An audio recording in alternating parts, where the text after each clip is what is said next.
Welcome to Pheasants in Wisconsin, your key to understanding the story behind these amazing birds. We'll update you on threats to their survival, challenges for natural resource professionals who manage them, and the conservation efforts of hunters working to enhance habitat that benefits these birds and so many other species. What makes the ringneck pheasant so special? The flush as you're approaching a bird is extremely exciting, and certainly working with dogs is a really rewarding experience for me. Being able to train your hunting partner and pursue pheasants and put meat in the freezer is an extremely rewarding experience. And especially when set against the backdrop of a beautiful autumn in Wisconsin, it's very hard to beat pheasant hunting here in the state. You go out expecting to see, the common songbirds, and then bam, there's a bright, beautiful male pheasant, in the distance, crowing, strutting. It's really a sight to see. As a biologist, I'm constantly amazed by the pheasant's resilience and its ability to survive in a range of habitat types and a range of climates. As a hunter, I'm blown away by the sheer beauty of the bird. I will truly never forget the first time I was pheasant hunting with my dad and got my first bird. We had a happy dog, a happy dad, and a kid that couldn't stop smiling. The key to survival for pheasants, both short-term and long-term, is habitat. And the key to healthy habitat is conservation-minded hunters. Unfortunately, the loss of both good habitat and hunters may be the biggest threat to pheasants in Wisconsin. In the United States, we've lost about 99.9% of our native prairies, and enrollment in critical conservation programs such as the Conservation Reserve Program has really dwindled in recent years.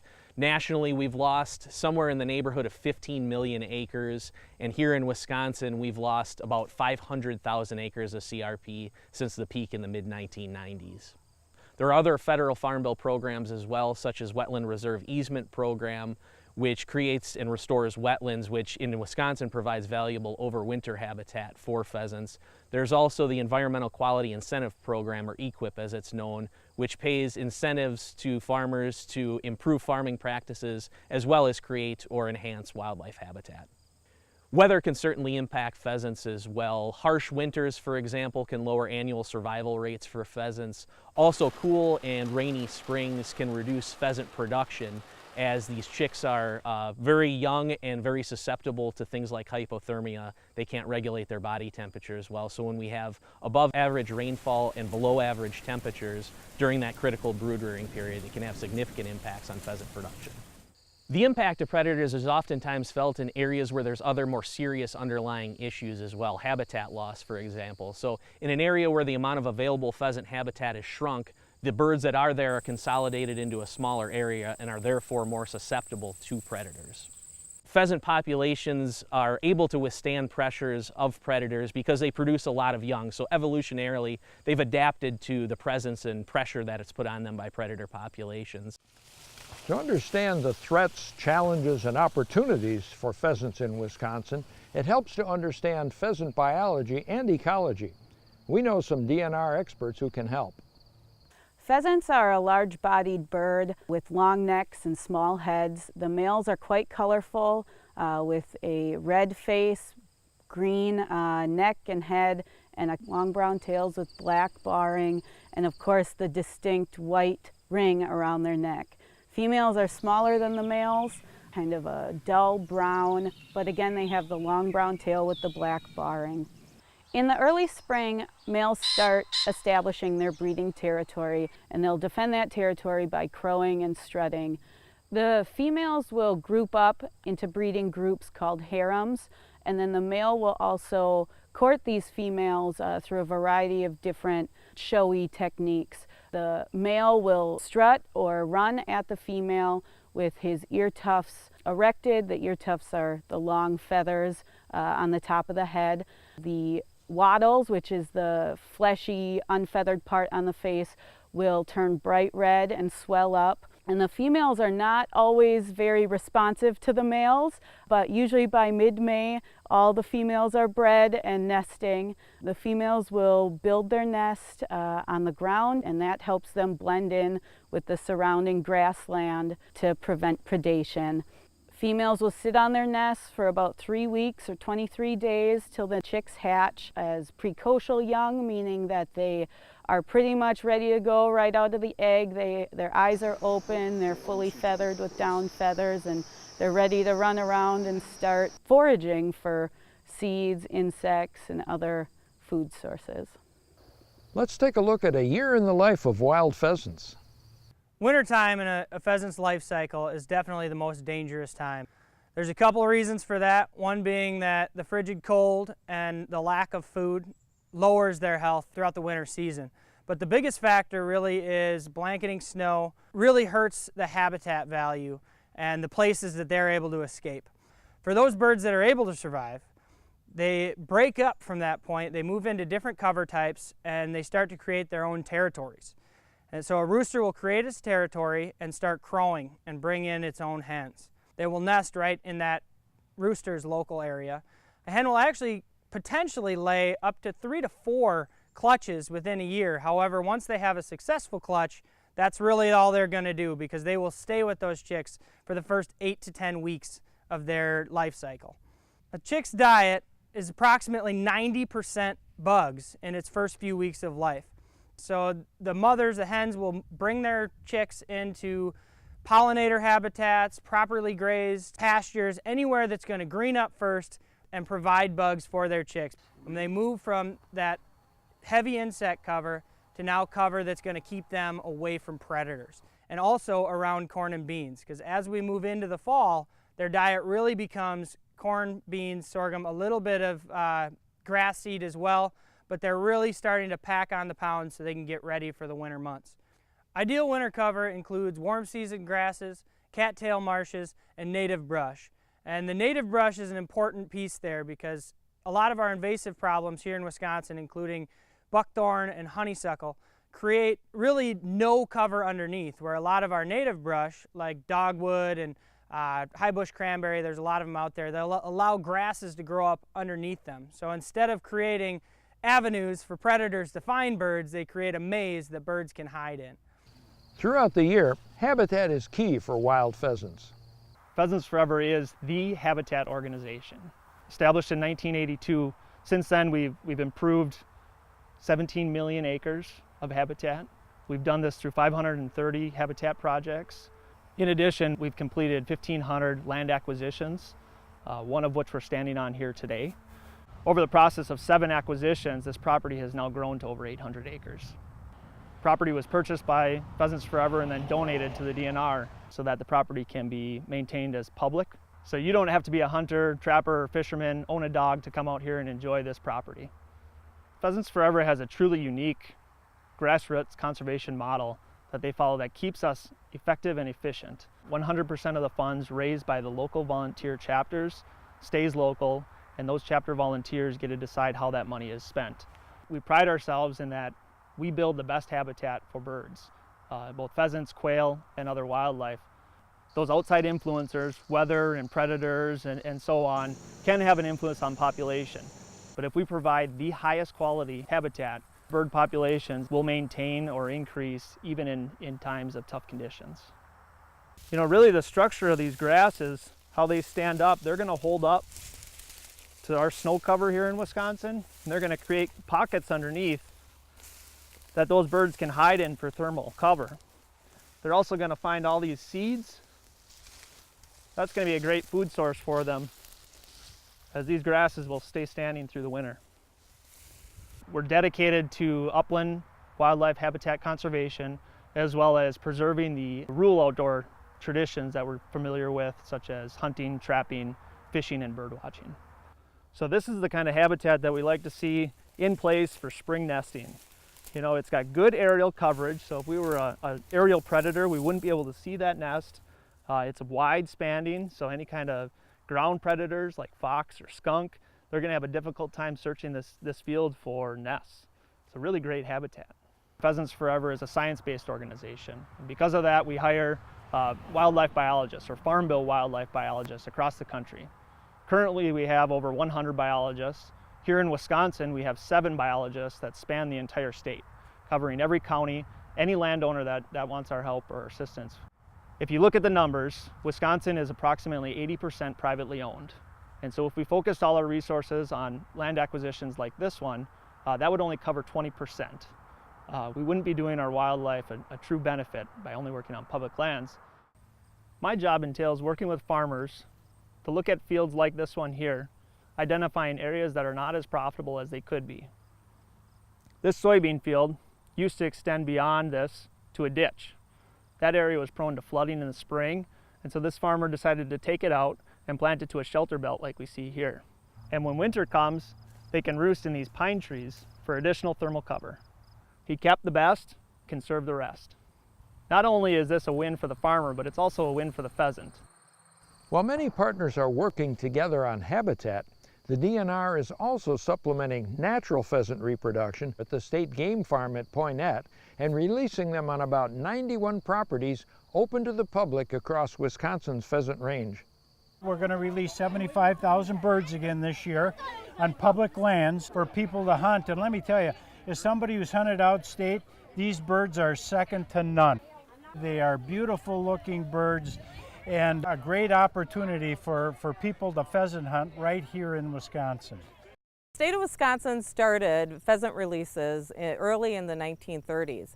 There were private pheasant releases that actually started wild populations. So initially this program was to introduce pheasants into Wisconsin like many other states had successfully done. Through the years, studies showed that pheasants were actually not able to sustain a wild population throughout the state, but pheasant hunters already enjoyed the sport and there was a demand for it, so we set up a put and take situation for pheasants. The most recent upgrade here at the State Game Farm has been our new hatchery. This hatchery was supported by pheasant hunters in the state of Wisconsin as well as our state government. We've been able to upgrade the machines that will be much more efficient. The chicks are brought up to the brooder barns. This is where they're going to be reared for the first 6 weeks of their life. They're put into what's called the A room.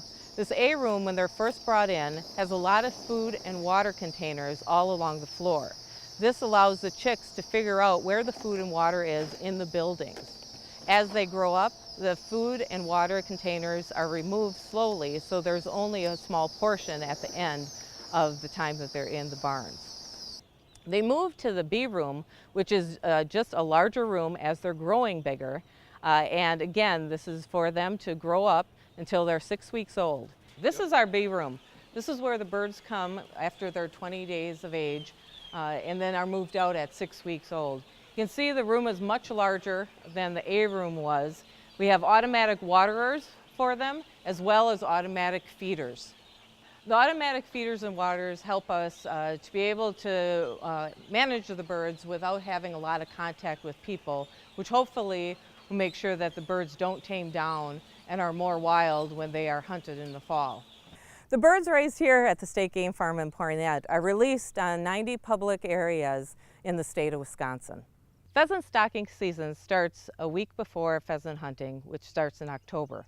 It ends the first week of December. During that time, every day, staff come in and we crate birds, probably about 3,000 a day.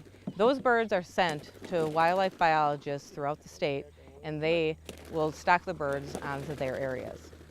The DNR and its partners have created plenty of opportunities for existing pheasant hunters and for newcomers. Here's the DNR's Keith Warnke to explain the R3 opportunities. R3 is recruitment, retention, reactivation of hunters, anglers, and shooting sports participants.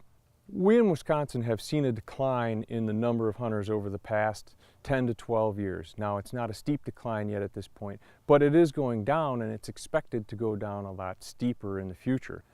Mentoring new hunters or recruiting new hunters, training new hunters is really an important facet for all of us who are current hunters because it really relates back to our relevancy, our participation in the ecosystem, our participation in conservation.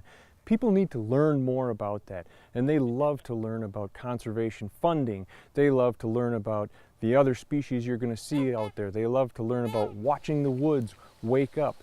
But all of these things, if we can pass them along to new people, this is going to increase our relevancy and sustain our heritage as hunters.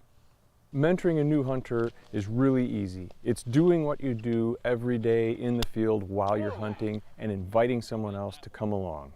When you see someone else's face after you've taught them to go hunting, that is a huge reward for you, and if you need, you have another hunting partner.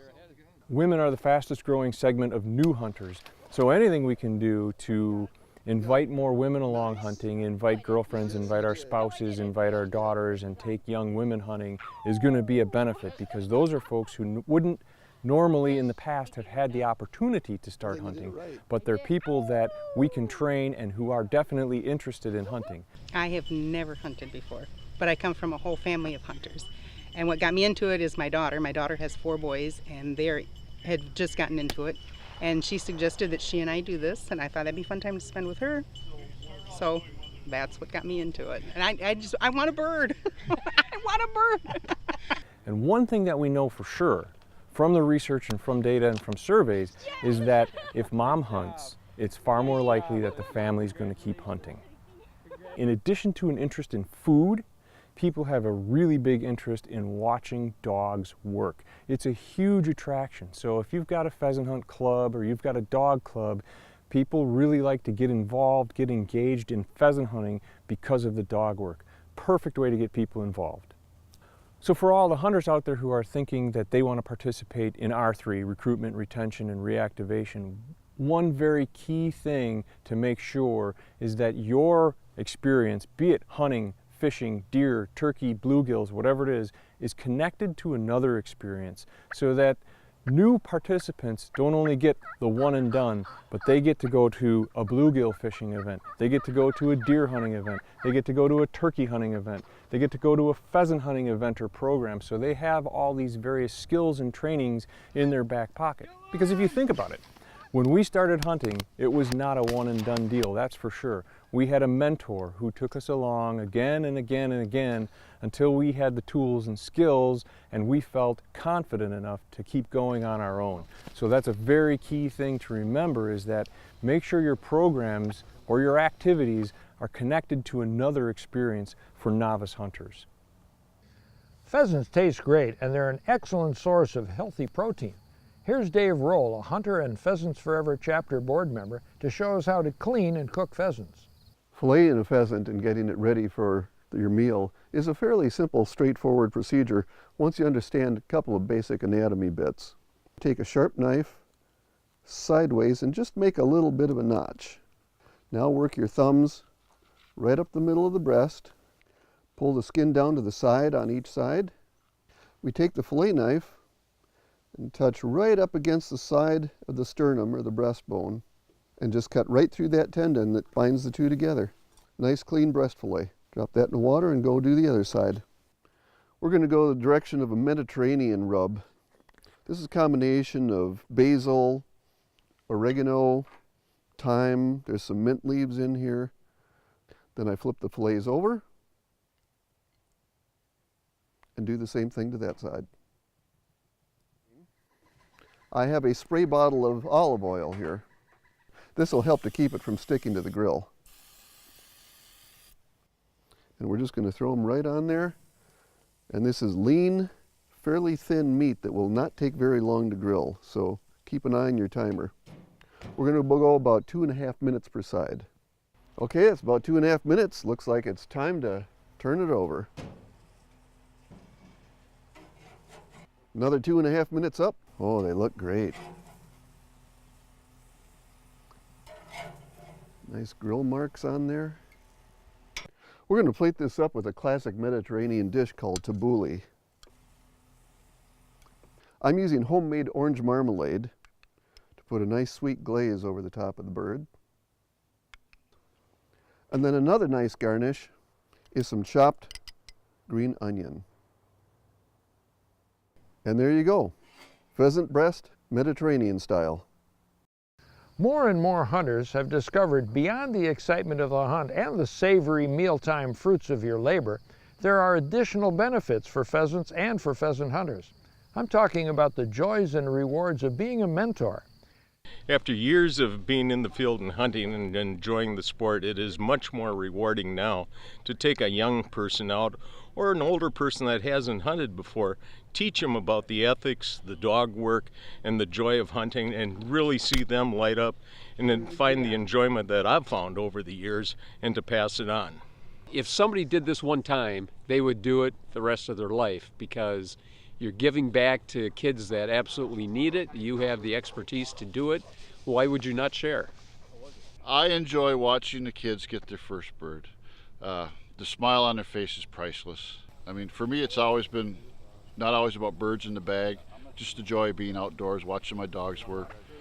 With what we're doing here, I think we get a small portion started in idea of hunting or nature, taking care of the grounds.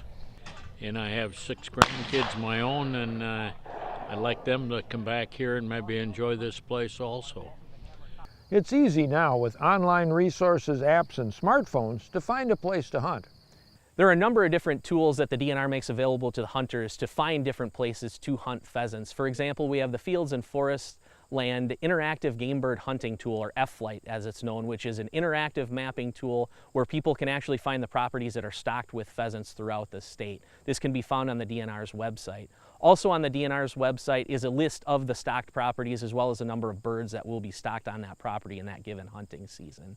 Lastly, the DNR has recently released a new app called Hunt Wild, which provides an interactive mapping application which does also show where pheasants are stocked in the state and allows hunters to do things like take waypoints or track their path through fields as well. And this Hunt Wild app is now available for both Android and Apple users in their respective stores. There are a lot of great tools and great places to find and hunt pheasants throughout the state of Wisconsin, and we wish everyone a safe and enjoyable hunting season. One way to recruit new hunters and conservationists is to introduce youngsters to the outdoors at an early age. The Midwest Outdoor Heritage Education Expo, an annual event held each May, gets middle school kids from all across Wisconsin outdoors for a day of fun and learning at the McKenzie Center near Poynette. Let's enjoy the sights and sounds of kids having fun and making a connection with nature and natural resources.